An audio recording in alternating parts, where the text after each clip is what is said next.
Welcome back to the Eternum Labs podcast, guys. And we have Shawn Wells on the show, and he is the author of the Energy Formula. He's a biohacker. He has his own supplement company and their own lab where they just run and they figure out all of these different supplements and awesome things that you can use in order to optimize your body, live as long as possible, and be your best self. Like he's just so fantastic, all the stuff that he does. And in this podcast, he shares all these practical tools, tips, things and lessons and theories to learn in terms of optimizing your brain, optimizing your hormones, and living a really long time. We really get into it this podcast. So I suggest that you listen to, and encourage you to listen to the whole thing, because we just go here, there, and it's just an amazing podcast. And there's so many circle moments and little parts that we've found so useful that I'm going to start using in everyday practices. And if you do get any value out of this podcast, which I'm absolutely certain you will, please like, share,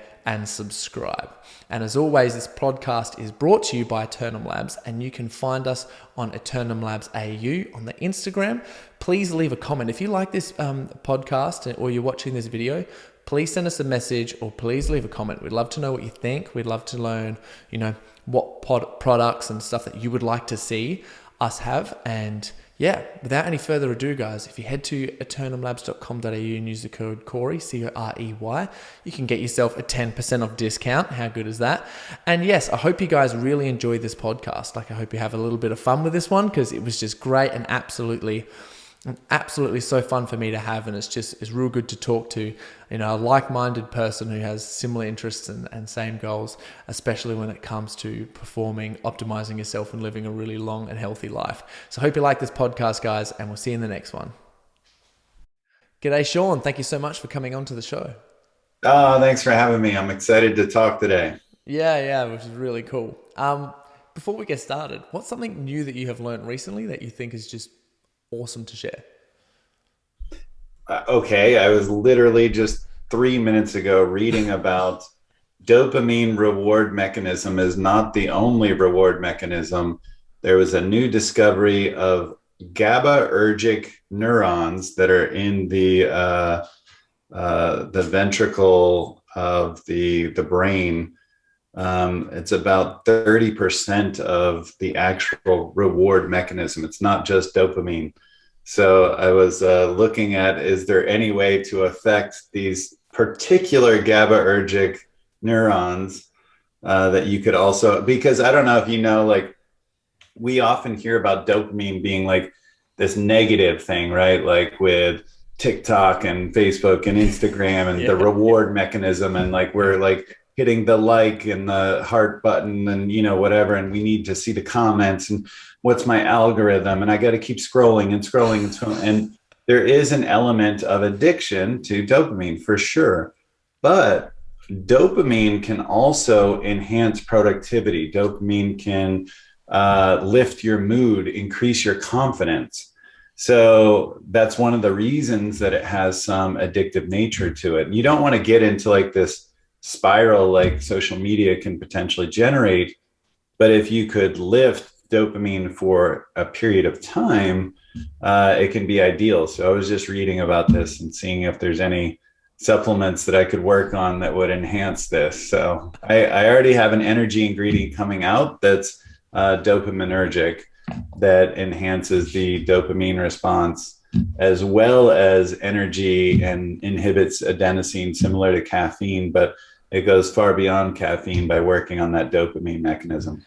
Oh, would you mind sharing?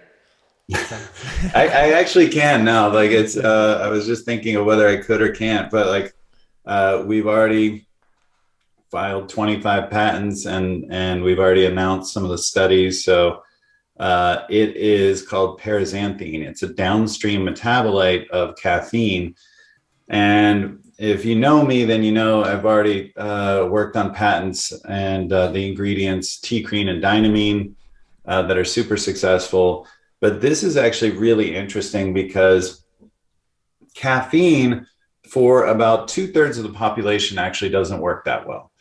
About 1/3 of the population are slow metabolizers genetically.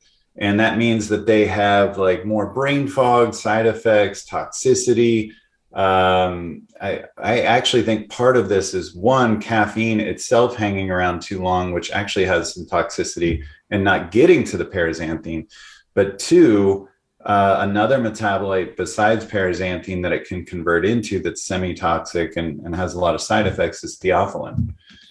And so then there's this other third of the population that are fast metabolizers. And these are the people that say, I can just go straight to bed. Yeah. And so that's not really, yeah, it's not really beneficial for them either. And what we see is that only about a third of the population is like a normo metabolizer for caffeine. So 2/3 of us, 67% of us, don't really experience caffeine that well most of the time.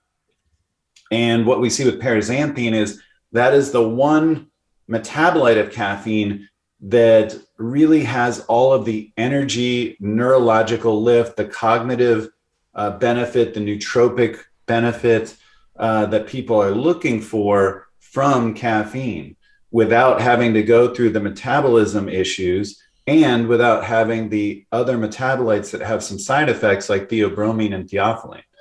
So what we're seeing is that it's like caffeine evolved, essentially. It's like the caffeine without the chaos. Oh my God, that is and what's really cool is because it's like the dopamine enhancement aspect that really caffeine doesn't have.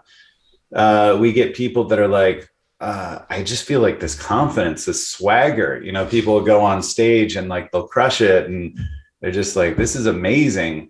And so that's really cool. And because of that too, it's also neuroprotective. The dopaminergic aspect of it means that it's protecting your brain cells. So like we're looking at UFC, football, you know, all that kind of stuff where like at high contact sports where there could be traumatic brain injury, et cetera. So really cool stuff.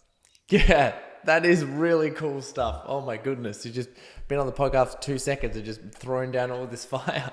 How do you say that word again? Paraxanthine. Paraxanthine. Yeah, that is absolutely amazing.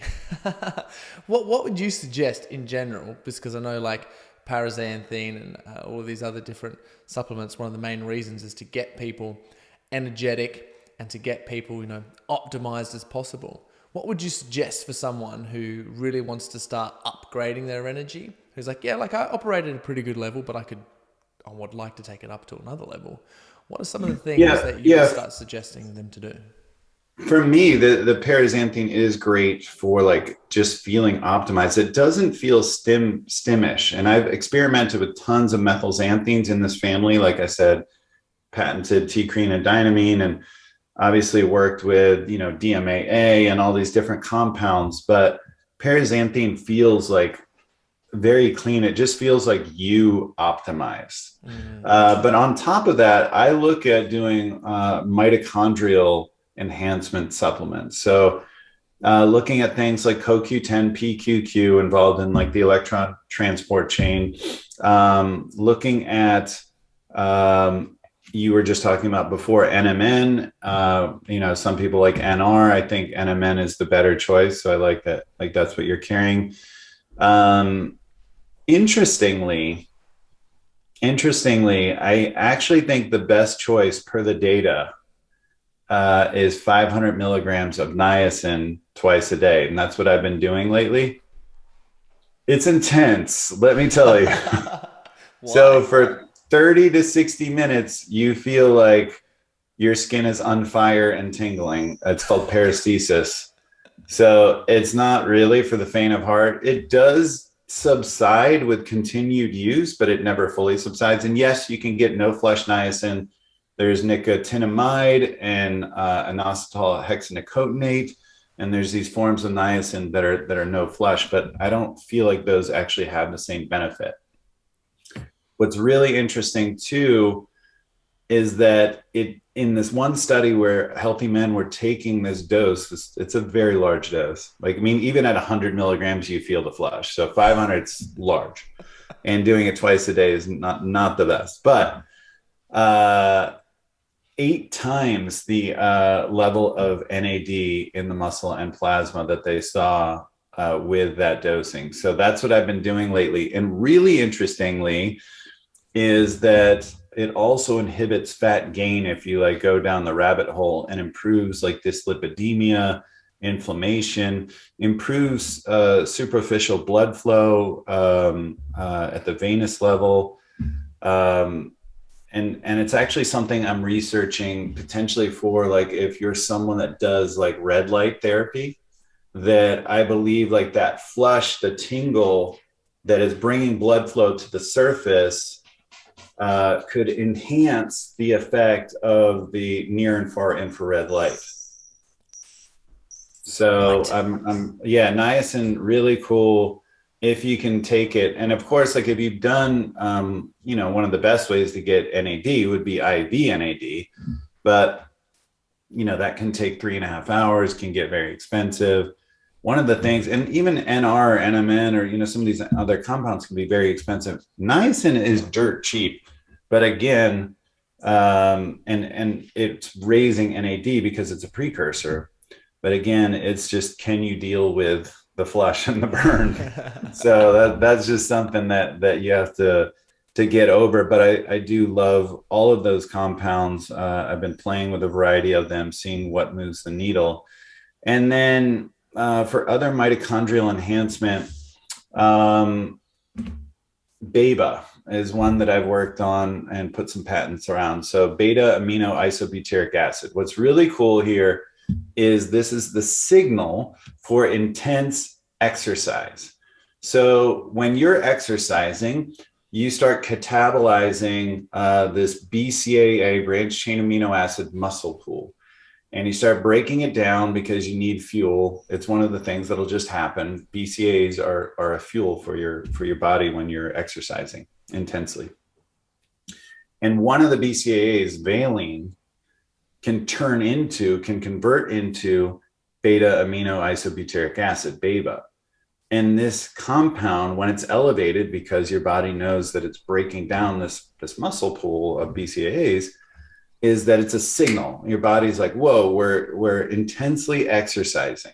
So what's cool is the supplement BETA that I've worked on. It's a fermented amino acid, essentially, that will raise your body's signal level of intense exercise. So it's an exercise mimetic. It's exercise in a bottle.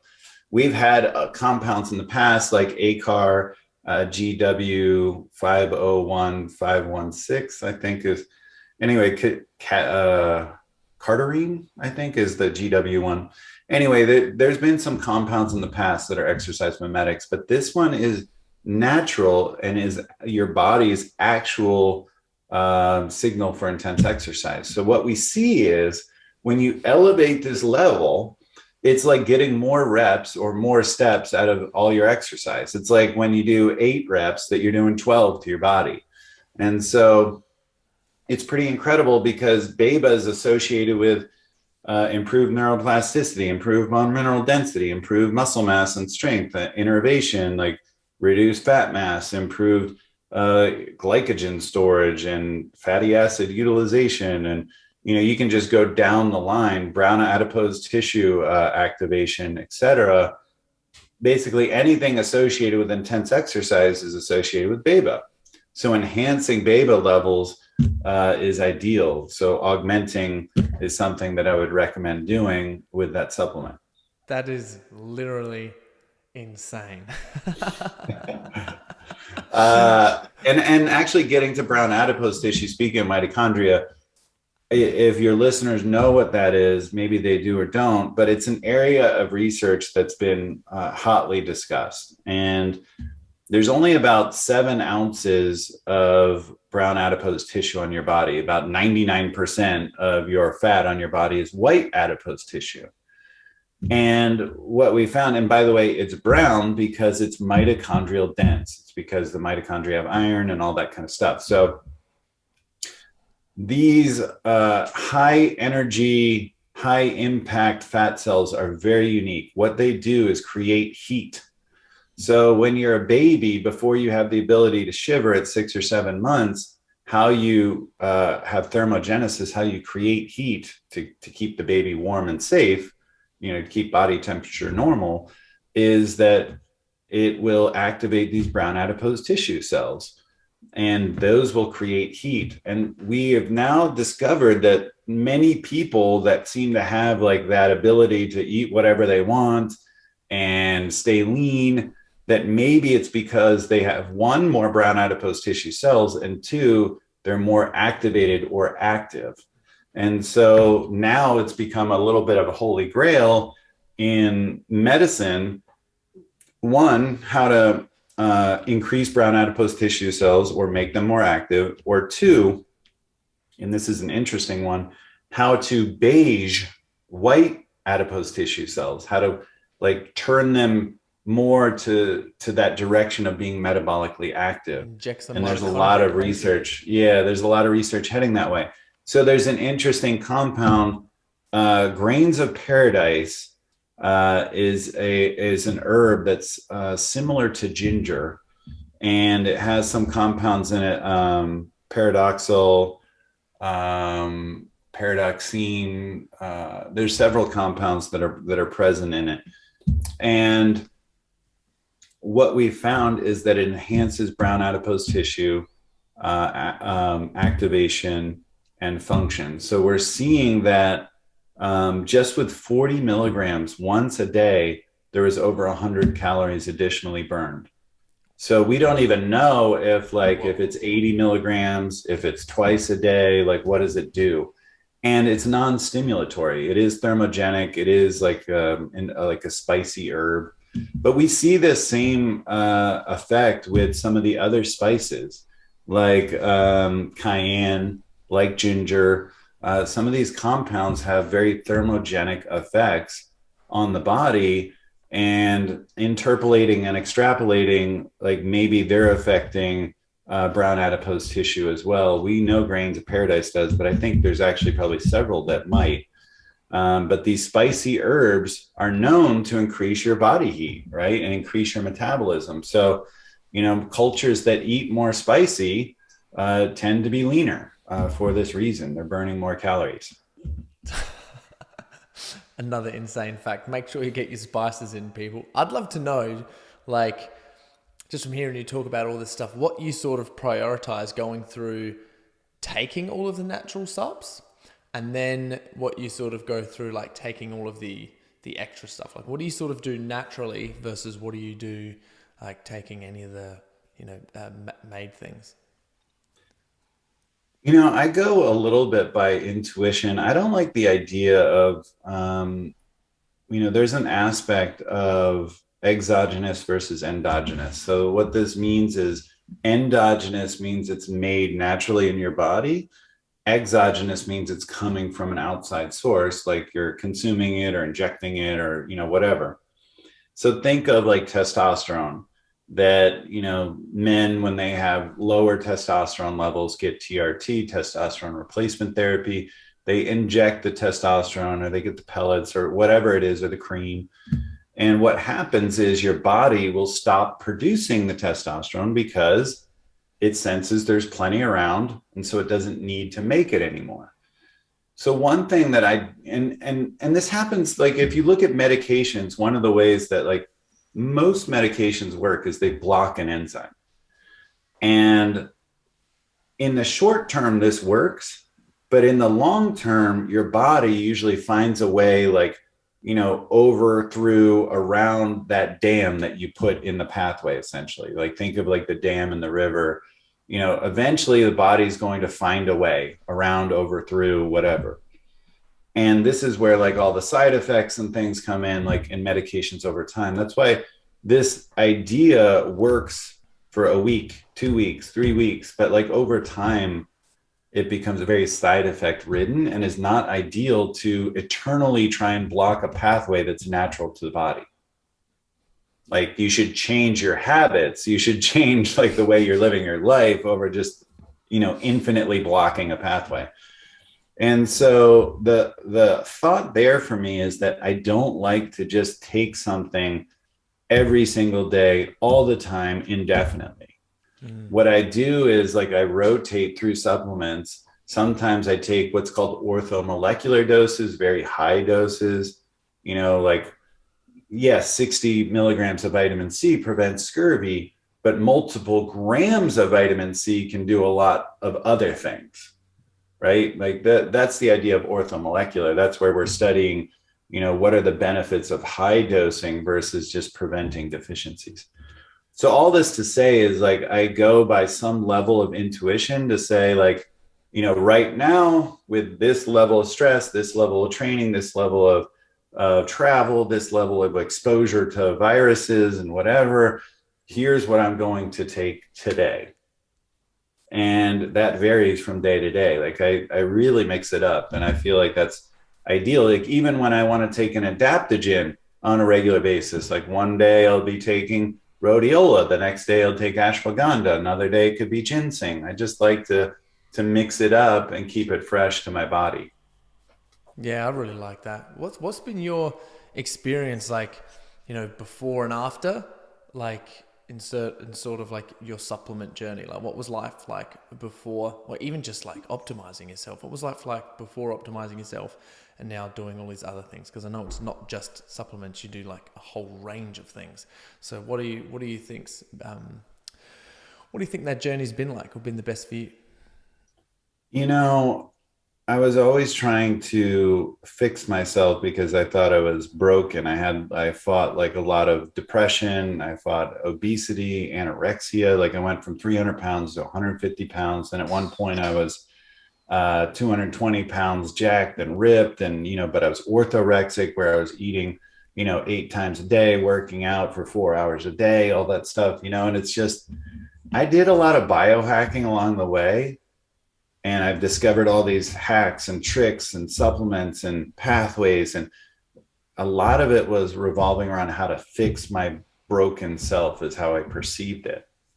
But it wasn't until I really did the deep work a little over a year and a half ago in plant medicine that all shifted, where I've been working like 80 hours a week for most of my life and like grinding and hustling and pushing, and it's never good enough. And, wanting like external validation. When I get that love from other people, then I'll love myself. Then I'll be okay with myself. But until then, I'm an imposter. Until then, I'm not enough. And it wasn't until I started doing my work in plant medicine and consciousness and meditation and breathing and some of the softer sides of biohacking, if you will, that now are kind of included, that I really feel like I built that solid foundation on which to biohack. I see a lot of biohackers that hate themselves, that are grinding, that are driven entrepreneurs, that are insecure, that are projecting out that insecurity and hurting other people. But they're doing the peptides and the exosomes and the supplements and the red light and and it becomes an addiction to do all the devices and things. And like, how do I fix myself? How do I push myself so I can grind harder and further and more? But it wasn't until I had that energy shift to where I felt like I could love myself and therefore love others, that I had the freedom to do whatever lights me up and chase that instead of just stay heads down in the path I'm on. That a lot of this changed. And then these biohacks felt like a way to optimize what's great, instead of like trying to put band-aids on, a bleeding body. Yeah. Oh man, thank you. I think that's like it's really beautiful, to be honest. And I think that a lot of people could take a lot of wisdom out of that. I'd love to explore a little bit of that journey that you had into your own consciousness and some of the deep work. How was that like? What were some of the experiences in there? I'd love to hear about them and how they've sort of lifted you up so that you can start, really start doing the things you love. Yeah, my first journey was on psilocybin mushrooms, and but it was with a great group of facilitators that had taken down like we did an intense call around my traumas and past issues and things I wanted to work through and things that could be triggers. And so I felt safe. It's about set and setting, like your mindset going in and the environment that you're in, and feeling safe so that your body can lean in. When you're in a setting with these psychedelics and your body is not safe, you either need to be way overpowered, or you could actually be hardwiring in new trauma. And so you need to be very careful with these substances. I don't really even support using them that much recreationally. I like the idea of being around a sitter, a facilitator, being in a safe setting, setting intentions, those kinds of things, because you don't know like how things are going to go. One, chemically, something could go wrong, either from what you were given, or, maybe you had some other medication, or who knows. But two, you could have something come up in terms of like a trauma that's been highly suppressed, maybe something you don't even remember, period. You may have been molested as a 4-year-old. It's super suppressed. You don't even know it's there. It may come out. And so you want to be around people that you can trust. And if these things come up, that, you can deal with them, move through them, and release them. That's the beauty of doing these plant medicines. That's why it is called the work. A lot of times it is play, it's creative, it's enjoyable, but things can come up. But I'll tell you, like, when these things come up, to move through them and release them, and to like live in your truth and your authentic truth, is so powerful. Because typically the ego, like a lot of these substances work on ego dissolution, because the ego, it protects you, it keeps you safe, saying, oh, don't go up on stage, or, don't go talk to that girl, or, whatever, like you could get hurt. Don't go into a partnership with this guy, like he's going to screw you over, whatever it is. But that protection is also prevention, right? Like the ego protects, but it also prevents. Like it prevents you from, having that business partnership, that great relationship, that, chance to be on stage and be a speaker, or whatever it is. So I think when you can get to dissolve these constructs, these stories, the suppression of truth that your ego will, so deftly adjust, that you can see your authentic self and be face to face with the truth. And it's so clear. And you will hear and see, this lights me up, this does not. It's either a hell yes or a hell no. And it's just that simple, that clear. There's no more noise, no more stories, no more adjusting, no more, but there's this other. No, it's just super clear. And you're left with that. And then what are you going to do about it? And that's where the integration comes in. It's like, okay, now we know the truth. The truth is super clear, bud. Are you going to, marry this girl? Are you going to get divorced? Are you going to come out and be gay? Are you going to, keep hiding? Like, are you, whatever it is, whatever, are you going to admit that you were abused, or whatever this thing is that you've been holding in, you can let go and live your truth. And that there's so much freedom in that. There's so much purity in that. And I let go of the idea of insinuated in the word biohacking. It's a little triggering for me, because I used to dream of, when I was overweight, taking a knife and cutting the fat off my body, hacking at myself. And this idea of hacking is this shortcut, because I'm broken, I need to fix myself ASAP. And I don't feel like we're broken. I feel like we actually need to polish ourselves up and get back to the inner child, get back to our inner truth. But we're perfect as we are. And we just need, some polish every now and then. And that can happen with breath work and gratitude and journaling and plant medicine, and these things that get us back to our inner truth and get us listening to our own mind instead of suppressing it with Facebook, Instagram, TikTok, TV, whatever it is, all these distractions that we're always doing. So that's one of the biggest things that came out of my first journey, was this. I usually entered a room and would give my resume, in a sense, to show people I'm good enough to be in this room. And with these people, I didn't know any of them. And I found myself like going into the medicine and like laying in a cuddle puddle with these other people, like literally like, some people, like, this is how I feel. Some people go off into the, watch the trees and, look at nature. Some people go off into a room by themselves and think deeply. Some people go listen to music on their headphones. Some people like me just like want to be around people and just feel all like lovey. And by the way, when you're in this state, like, it's not sexual at all. It's more like an inner child kind of thing. Like, you feel like very childlike. So it's literally like you feel like a 5-year-old kind of thing. Um, and so that can be super beautiful to, just be present with people, to feel love and not have to earn it, not have to show it, not have to externally validate it, not have to prove yourself. And for me, that was a game changer. Yeah, man, thank you for sharing all of that. There is so much wisdom in there. And I was kind of like, now I was like, I'm not sure which direction that I wanted to go with, because there's so much good stuff in there. And yeah, I remember like reading a study. It's like if you do 3 points of gratitude every single day, it's like you're 20% happier, which is just going to significantly reduce your stress, which I think is one of the main things that, like, I think we're very blessed at the moment with just this.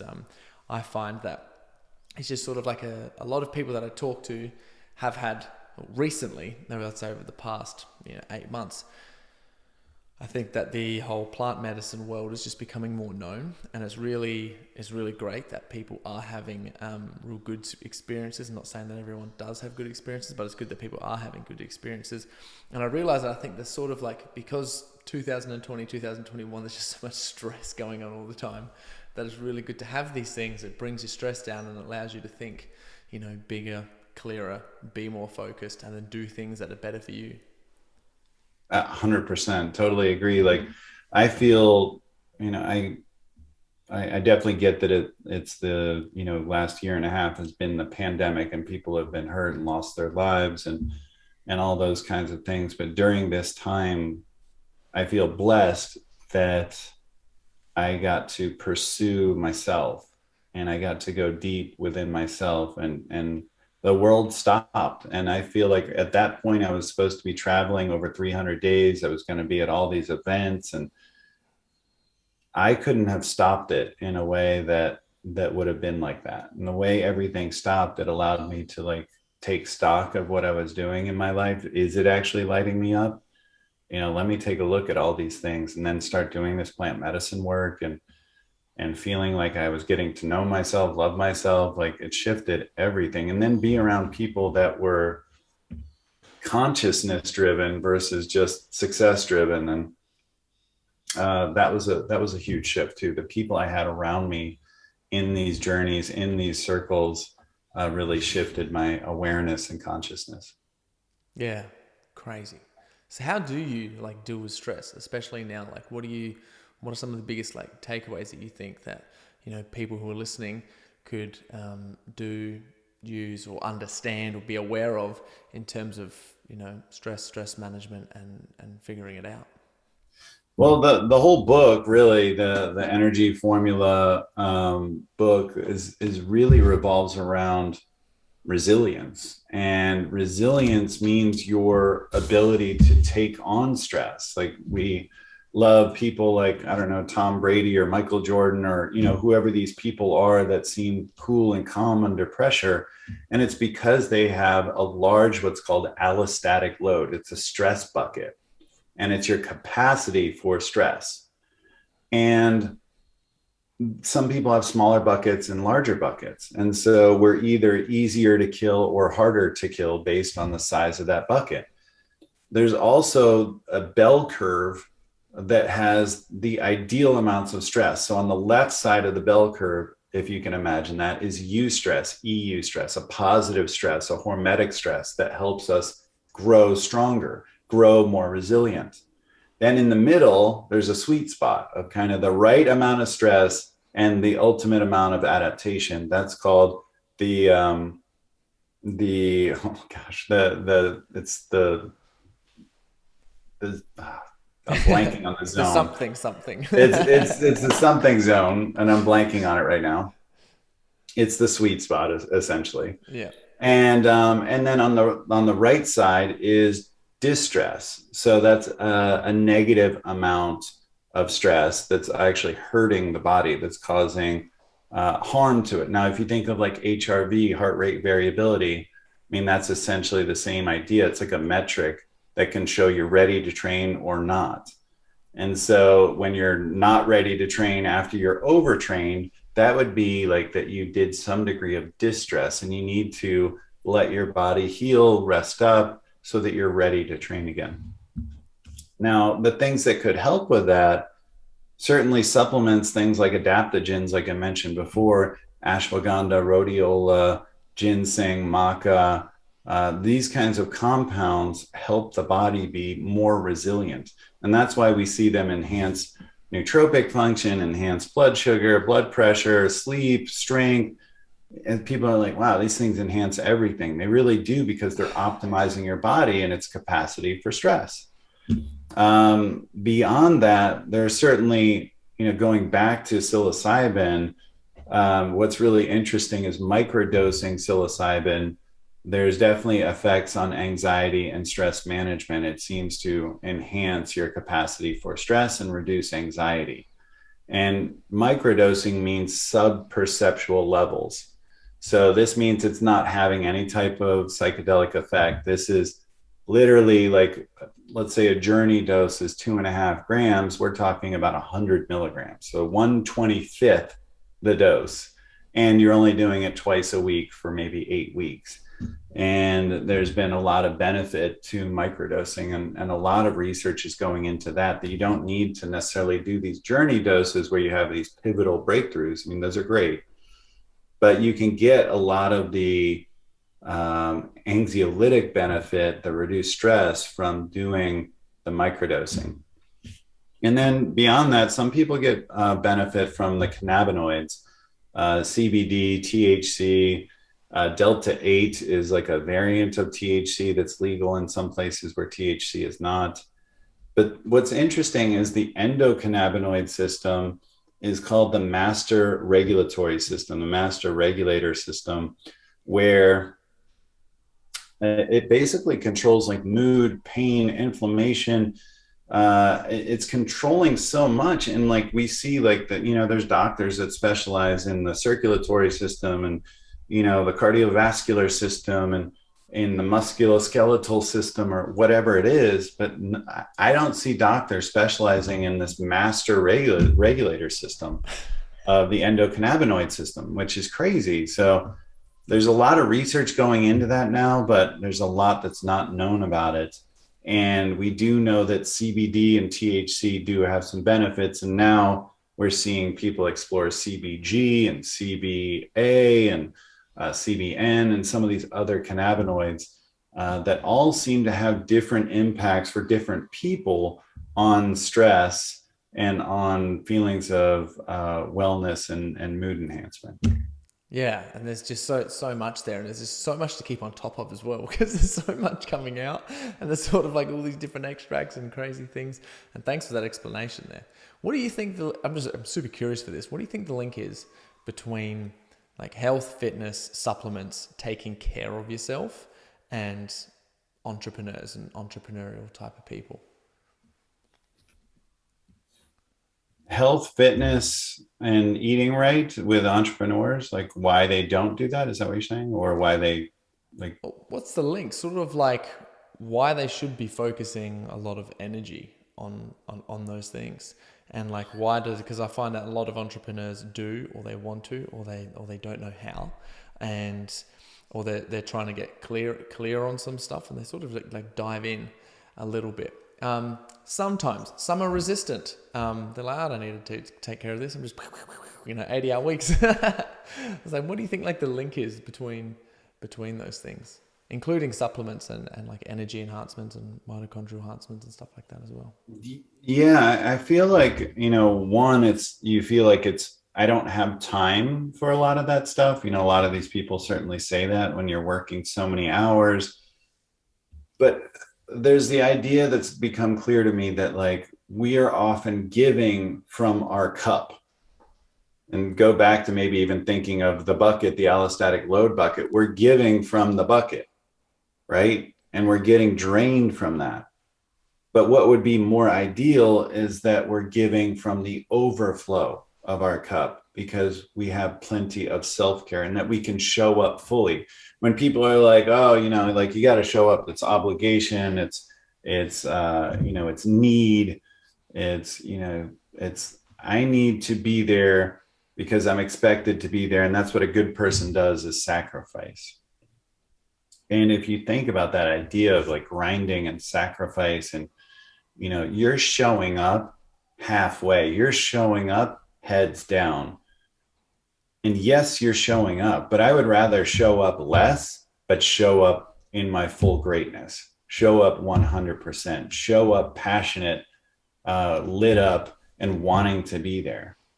That's how people deserve me. And that's what I deserve to do for myself.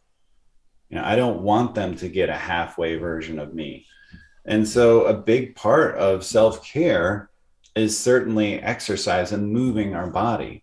And interestingly, I have a hidden chapter on with the energy formula at the it's energyformula.com.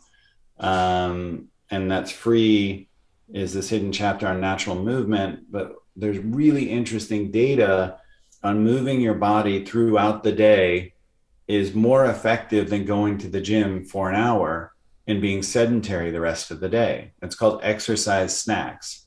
So if you can, let's say like, you're working at a computer most of the day, and typically, hopefully you're taking like bio breaks where you go to the bathroom, you get some water, you move your body around a little bit, maybe you do some breath work, you'd certainly rest your eyes from looking at screens. If you can work in some planks, some sit-ups, some push-ups, some air squats, some yoga, something for 5 minutes every hour, it has a much greater impact on longevity, like literally like 40% greater longevity versus even working out for that 1 hour a day, because it takes over 45 minutes to undo the sitting syndrome, the sedentary nature that your body's been having. Your muscles are actually like shortening and lengthening in certain positions to keep you energetically in a sitting position. Your lymph is not moving as much. Your blood isn't moving as much. You're changing the shape of your musculoskeletal system. You're changing the way like a lot of these systems are acting to keep you in a sitting sedentary position. And so undoing that is pretty key, because we're meant to move naturally. We're meant to move primally. We're meant to crawl. We're meant to climb. And we're getting away from a lot of these things. We're meant to walk with bare feet as well. So I think it's important to not only exercise, but move and exercise snack throughout the day. Yeah, I love that. I use also as well, I really like Vivo Barefoots. I got them about a year ago. Mm-hmm. Yes. And man, every time that the soles start wearing out, because it's the only shoes I wear, I'm like, all right, time to get a new pair. And I try to set myself a little step goal, just as a little hack, and then like follow that on an app on my phone, so then I can track it and see how many steps that I've done to know that I've moved as much as possible throughout the day. But you always feel so much better when you do. And surely moving and exercising and doing these things that are good for you would be beneficial for like your testosterone and decision making as well. Mm-hmm.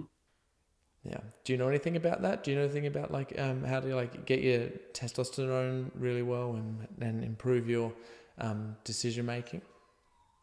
Well, how to elevate testosterone if you are low testosterone. I mean, certainly there's some medications that I would look into before I would go all the way to testosterone replacement. There's things like HCG, human chorionic gonadotropin, as well as something like exemestane or arimidex, that are clomid, that are going to inhibit the conversion of aromatase.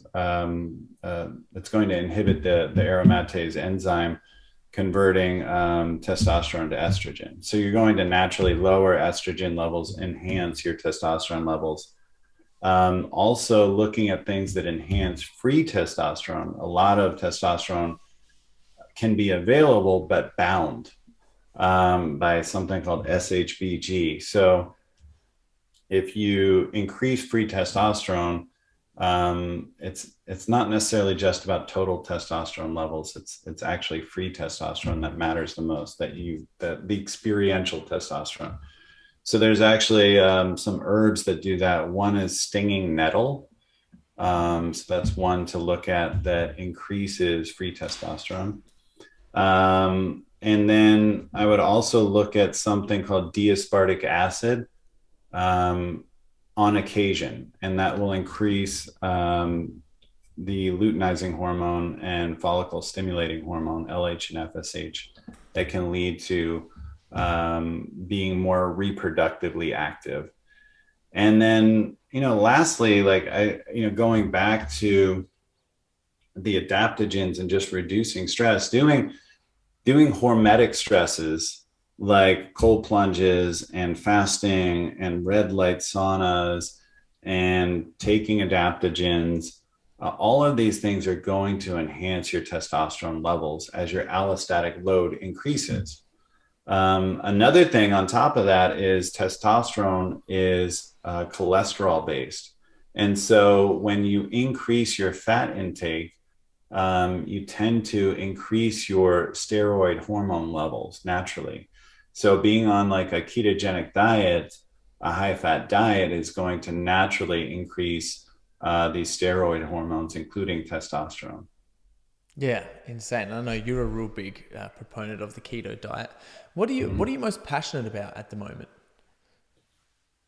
Probably the plant medicine thing. One of the things Yep. I'm working on is actually supplement stacks around the plant medicine. So I want to reduce the stress coming in by doing things like adaptogens and slowing the body down. Wow, that's my dog. Hold on. Sorry about that. Nah, you're right. Dog's welcome on the show. Yeah. So slowing the body down going into it, making sure that you have, ample electrolytes and hydration. Certainly that's been discussed during the journey. I don't like taking a lot of supplements around the actual journey itself, but there's a lot that I'm looking at, especially post journey, that can detoxify you. There's a compound called dihydromycetin that's been studied with hangovers to reduce that toxification that happens. So that's really great if you're someone that had a heavy night drinking, or you feel kind of hungover after something like MDMA or some of these compounds. And there's another compound that I've been researching called 7,8-dihydroxyflavone. And what's really interesting is one of the real benefits of psychedelics is that they make the brain more neuroplastic. And so that means that the brain can essentially rewire itself. Michael Pollan talks about that you kind of keep skiing down the same tracks over and over and over and over. But plant medicine is like throwing fresh powder over those tracks. And now you can ski down a new path. So it allows you to rewire the brain. And the neuroplasticity is so key for allowing your body to make new habits, new changes as you're stepping into this new truth. Is it's very simple for you to go have epiphanies and have all these thoughts, but then go back to your regular life and then go back into your old habits. Yeah, and then so the more that the more you do this integration work, and the more you stay in this neuroplastic state, the more you can kind of hardwire new habits. So what I like is the idea of using this compound that enhances neuroplasticity, for the days and weeks to come after the journey, and of course, working with your facilitator. Another idea that I had, and I think this makes a lot of sense, is that if you take the specific mushroom, if you're doing mushrooms, and you make microdoses of that mushroom and have that in the days and weeks after your journey, the one that you had during your journey, not just some random mushroom, not just some random strain, not just some random product from someone else, but the actual mushroom that you took during your journey, and have that from microdoses, that it will tell your body, it will like signal back to that experience and put you in that neuroplastic state longer. It's kind of like Whoa. if you're in a journey state and Whoa. you hear like a really beautiful song during like one of your epiphanies, if you hear that song outside of your journey, it'll bring you back. And yes, a great song can, help put you in a certain state, but that specific song is going to be way more powerful. So that's what my thought is around this specific strain of that specific mushroom that you did your journey on to do the microdoses with, could be very powerful. Yeah, that's crazy because I only use one type of mushroom, which is like a local mushroom in Mm-hmm. Australia. And I had a journey, I think it was 2 months ago. I think now it's about 2.5 months ago. And yeah, I definitely microdosed for a little while after that. And I was like, these is the absolute best. But I haven't done any research in terms of like, um, in terms of actual like a microdosing protocol, what would be best? How do you take things around it? I'd love to just talk a Yeah, little bit about microdosing, sure. a Yeah. little bit selfish in terms of like, what should I actually do and how should I do it? So Paul Stamets protocol is using niacin, like we were talking about before, only 100 milligrams, which will give you a little bit of a flush, along with that microdose of mushroom and along with lion's mane. He's saying lion's mane because of it's adaptogenic and it does enhance BDNF, brain-derived neurotrophic factor, which is associated with neuroplasticity. But what's amazing about the 7,8 dihydroxyflavone is it increases neuroplasticity and BDNF greater than BDNF injected itself. Whoa. So this is just mind blowing about like how well this compound works. So that's what I've been researching is using this compound to enhance the neuroplasticity, and then using the microdose strain of your journey together to really enhance that effect. And then detoxification using that dihydromycete, and then increasing your serotonin levels, because sometimes those can be dumped, especially if you use MDMA or something like that. So I use Zembrin, which is an extract of Kanna. And Kanna is a natural SSRI, selective serotonin reuptake inhibitor. So it's going to help serotonin hang around longer. And I love this post journey to bounce back with your serotonin levels, especially when you combine it with tryptophan or 5-hydroxytryptophan. That's a really good combination. And then also some other things that modulate serotonin would be vitamin D, saffron extract. Those are some of the ones that come to mind that are really excellent to throw in there as well. And then I like alpha GPC. Anything that's involves like a lot of focus or thinking. Like this is true of nootropic stacks as well too. Like if you're looking to enhance your productivity, you're depleting acetylcholine, the neurotransmitter. So taking something that donates acetyl groups like acetyl L-carnitine, taking something that will enhance choline levels in the brain like alpha GPC, those are going to be really helpful to build back up acetylcholine levels so that you can bounce back faster from your journeys. That is insane. I love how all of these different things in terms of like in order, or in terms of getting more productive, being more creative, and like work extremely well within the psychedelic medicine space as well. I think that's just fantastic. And then you can obviously use all of them in order to, be in the best mind and best brain as possible for whether it's self-reflection or building a business or just improving the quality of your life. Yeah, exactly. Yeah. So thanks so much for sharing all these things, Shawn. If there was anything else that you think could be extremely interesting for my listeners, obviously people who are listening are people who really want to better themselves. If you have any suggestion for them for any of the stuff that they can start doing or learning, please let us know. Obviously, the logical answer is get your book, The Energy Formula. I know that come out in April, and that's like on Yeah. Amazon and stuff. Anyone can grab that. But what are some practical tools and stuff that you would suggest to people who really want to start better, be productive, be more creative, and just start to really crush life? Well, like you said, the energy formula, definitely Yeah. energyformula.com. Yeah. It's a 400-page book, and I go through like literally everything that you can think of, all the supplements, all the biohacks, all the devices, apps. Um, and also like on energyformula.com, you get like a fasting for energy guide. You get this hidden chapter on natural movement. You get recipes, Q&As, all this stuff free.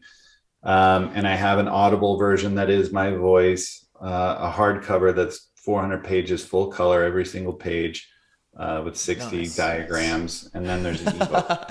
But beyond that, and also some of my other stuff, like to be honest, like ShawnWells.com, I have like literally all these 10-page scientific guides that I put up every week. I have a free newsletter every week, nothing that costs any money. And at Shawn Wells on Instagram, I have all these infographics and cool things like supplement stacks and all of this stuff. So all of that's free. But I'm trying to think like, one of the things that another ingredient that I'm putting out that's really cool is called dileucine. So, kind of a holy grail of like muscle gain and strength gain is muscle protein synthesis. And that means anabolism. So your body's in a state of all the time of protein synthesis and protein breakdown. And specifically with the muscle, it's muscle protein synthesis and muscle protein breakdown. And then there's kind of the net effect of those two is net muscle accretion, meaning like muscle gained, like if you're in the positive state of muscle protein synthesis. And so leucine, going back to the BCAAs, leucine is the key amino acid that drives muscle protein synthesis. That's the difference maker in all these protein sources. It's not really the total amino acids or the amino acid makeup or blah, blah, blah, essential amino acids. Those are all great and important to some degree, but the most key factor is how much leucine the protein has. That will drive muscle protein synthesis. That's why collagen, a great protein for enhancing all these connective tissues in your body, your hair, skin, nails, gut, bone, etc. But it doesn't enhance muscle because it has zero leucine, basically. And another factor here is that what we found is free amino acids take longer to get to the plasma than di or tripeptides, meaning 2 or 3 amino acids bound together, because there's these unique transporters in the gut lining that take up these 2 or 3 amino acid compounds. And so what me and my team thought to do was compare dileucine to free leucine. Whoa. And interestingly, we found that dileucine is about 60% better at driving muscle protein synthesis. Up until now, throughout the entirety of history, leucine was the gold standard. Now dileucine is 60% better because it gets to plasma faster. And with leucine levels, it's not about how much gets to your plasma, it's about how fast it gets there. And then it like flips the switch for muscle protein synthesis. So with this, you can take lower doses and get greater effect because it's hitting the plasma faster and turning on muscle protein synthesis. And what's really interesting is that we've seen is that leucine needs exercise to be involved to really trigger the muscle protein synthesis. And with our dileucine, it's so fast that it doesn't even need that. that it can just trigger muscle protein synthesis without the exercise. So where's the buttons that I can buy the thing to get the stuff and take the leucine? Where is it? We click it right now. Boom. Yeah, we're working on it. We don't have the partner yet, but it is coming soon. I can already talk about it because we have patents filed and all that kind of stuff. So awesome. But we're working on a partner now, but definitely be looking for it. It'll be coming soon. Paraxanthine, the one I talked about at the beginning, should be out by the beginning of 2022 for sure. Oh man, that's so cool. Well, thank you for coming onto the show. Thank you for sharing all of your wisdom and all of these just like real good information and just like practical tools that people can use and go out there and, you know, make their lives better, and sharing your journey and being vulnerable and stuff. I absolutely love that, man. Thank you so much for coming on. Oh, thank you for having me on, Corey. I appreciate it. All good. And for anyone who's listening, if you just click down any of the links below, it'll have all the links to all of Shawn's stuff and you'll be able to find him anywhere.